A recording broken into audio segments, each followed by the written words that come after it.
We're here at First Congregational Methodist Church honoring our own very icon, legendary civil rights leader, Mattie Jones, who turned 92 years old. Well, as you know, I'm Mattie Jones, but being Mattie Jones is all right. But I want everybody to know that one thing that is more important than being Mattie Jones is being a child of God. Happy birthday to you. Yeah. Happy birthday to you. Happy birthday, my dear mother. Happy birthday to you. 92 looks good on you. 92 looks good on you. 92 looks so good on you. I love you and happy birthday to you. I love you. I'm number 6 child of Mattie Jones, my mother. March the 28th, 1933, Mattie was put upon this earth to fight for justice, freedom, and her voice be heard. And another important thing of being a child of God is being able to accept and let God use you. I knew Mattie Jones for over 60 or 70 years. We grew up together in East End on Madison Street. I met Mattie years ago. I hooked up with Mattie and them at the Kentucky Alliance. And from there, I joined up with the struggle. Now, when I graduated from Central High School in the class of 1951, it was a rough road. We just integrated into the colleges. And being under my mama's wings, and I felt like she was an overprotective mama. This was time that I could get away from mama and she couldn't see me every day, every hour. So a friend of mine, we decided if we went to Indiana University, we would be out of sight of mamas and dads. So that's where we went. That was an uncomfortable walk. So finally, when my mother got sick and tired of me running up and down the highway, my brother picking me up, bringing me from Bloomington to Louisville on the weekend, then back to Bloomington, she sat me down and said, this has got to end, this has got to stop. I met Mattie when my mother, Vernita Douglas, was involved in politics with her. And the first African-American voting poll was in Mattie's backyard, where she's living at now, over on the River Park. And we would make the sandwiches, and Mattie made you come right. And my daddy would always say, don't you bother my baby, but she's with Mattie, she's all right.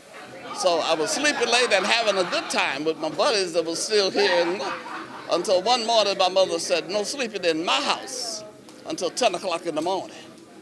You must be up at 6 o'clock on your way. You got to have a job, or you got to find some school that you're going to educate your mind and your heart and you put it all in your head. So I tried around different places, and I knew I was pretty good. I was a pretty good student. I had to be. I didn't have no other choice. So I didn't find what I was looking for. So I enrolled at U of L. I don't feel no waste time. Come too far from where I started from. Nobody told me that the road would be easy, and I don't believe he's brought you this far. I don't believe he's brought me this far. I don't believe he's brought us this far.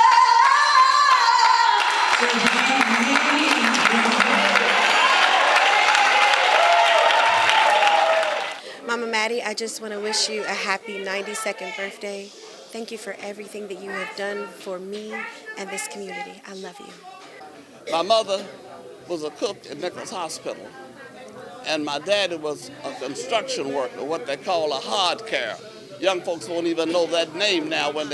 He had a little thing he put hot mortar in, and went up a ladder. So I wanted to help out my parents. I was beginning to come into my senses a little. And I applied for a job as a student. And I got an interview. The gentleman came in to the room, and he looked at me a little bit like he was kind of shocked. He looked at me, and then he sat down, and he had my application in his hand. And he said, "Did you fill this out?" And I said, "Yes." He said, "You got a nice penmanship." I said, "Well, I've been writing. My mother taught me when I was 5 years old to write in cursive writing." And he kept fumbling around. I saw that he was uncomfortable. And finally, he said to me that those ladies that was already out there in the office, in the vestibule, taking students and talking with students and all, using the cash register. He said, "Those ladies will not work with you." I said, "What are you talking about?" He says, "Well, it's kind of hard, but you just can't work out there with those ladies." And I replied to him, I said, "Well, what color is that money out there in the cash register?" I got up. I'm past the angry stage now. I'm mad. And I walked out, slammed the door, got on the First streetcar, and went home. I was so upset. My history with Mattie goes back for years and years. I just have to tell you that I want to say happy birthday to Mattie. God has blessed her over many, many years as He's blessed me. But Mattie's been with me, and I've been with her over all our years and years. She and my wife were close friends. They both would travel to North Carolina off and on. So our relationship is, aside from a professional relationship in the civil rights movement, we have a personal friendship. And I'm so honored to be here today. I don't get around too much, but I wanted to get here to enjoy her. My mother says, "Stop that raging, carrying on like that." So that's going to be with you all your life. She said, "Now, you can't win this battle by yourself. You better join in with somebody." That put me on my feet to start running. I'm bringing greetings from Elam Missionary Baptist Church, where Pastor Vincent James is the pastor. And we want to extend a happy birthday to you and many more. And just praise God for this amazing woman of God. I thank you for your leadership. I thank you for your boldness. I thank you for your ability to speak out on behalf of all of us, from the pimp to the prostitute to the police to the priest. She covered them all. I love you. Happy birthday. But I tell you, God has blessed me to let me run all the way and let me feel no ways tired. And I said to the Lord sometimes, I'm the oldest member in the family now. I'm the major. And I said, "Lord, I don't know what you got me here for, but I know that the harvest is ripe, but the vineyard is full of people working. But I will work for you as long as you let me run." And I've been running all the way, trying to make a change. I'm not an activist. I'm just another person that joined that army and made up in their mind they're going to stand up for the Lord, do the Lord's work, and try to make a better day. And I will do that. That's my commitment to the Lord. That I'm going to run all the way until He says, "Time's out. Come on home." Been through a lot. Had 3 doctors that say, "Hey, we can't give you no surgery" at 92 years old. That one young doctor said, "If you will do what I say do, then I will do the surgery." I said, "No, I got to do what one more doctor tell me to do." He says, "No, I'm not sending you to the 3. I said, "You're not sending me, but I'm sending myself to Dr. Jesus." I went through the surgery like a champ, he said. Healed like a champ. That everywhere I go now they call me Wonder Woman. And I told him, I said, "The man in the room with you that helped you with the surgery made things all right."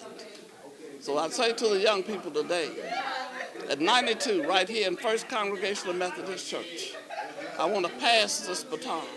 I want to pass this spirit. I want to pass this attitude. I want to pass this love.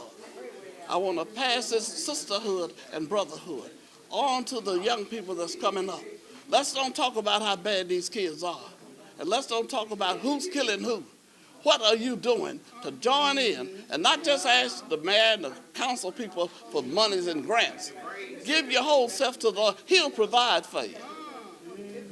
All you got to do is put your trust and get out there. And if you can help somebody as you pass along this way, then your living will not be in vain.